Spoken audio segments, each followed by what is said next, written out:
C'est une success story à la Varoise. Philippe Rocheteau est le créateur du site et de l'application Se coucher moins bête, une application regroupant des anecdotes vérifiées que peu de gens connaissent. La première webcam a par exemple été inventée pour surveiller une cafetière, ou encore Marseille a été appelée la ville sans nom de janvier à février 1794 après avoir participé à l'insurrection fédéraliste. Des anecdotes peu connues mais que Philippe a décidé de compiler sur un site internet en 2009 après un apéritif entre amis. Souvent, vous avez des amis qui vous disent « Est-ce que tu savais qu'il y avait ça ?» Et puis on est surpris. Et on s'est dit ce serait intéressant de faire un site internet qui recense un peu toutes ces anecdotes et puis permet aussi de les vérifier, de les sourcer pour être sûr que ce qui est dit est la réalité.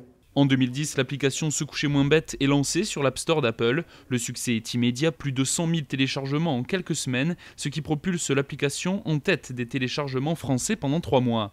10 ans plus tard, on a dépassé les 5 millions de téléchargements l'an dernier. Et au total, on en est à 10 800 anecdotes publiées. Donc on couvre vraiment tous les sujets possibles et imaginables en matière de culture générale.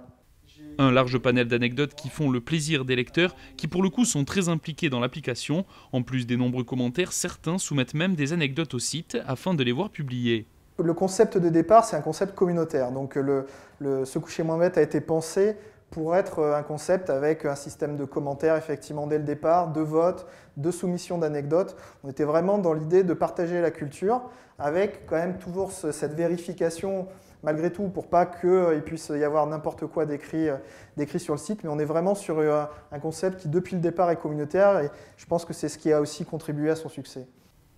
Un succès mérité, si l'application n'a fait que croître depuis 10 ans, elle s'est également vue déclinée sous d'autres formats comme des livres ou un quiz. Toujours gratuite, l'application a depuis peu lancé un service d'abonnement annuel qui donne droit à des anecdotes inédites. Philippe ne compte pas en rester là et voit toujours plus loin. Il envisage même de développer un aspect vidéo sur cette application.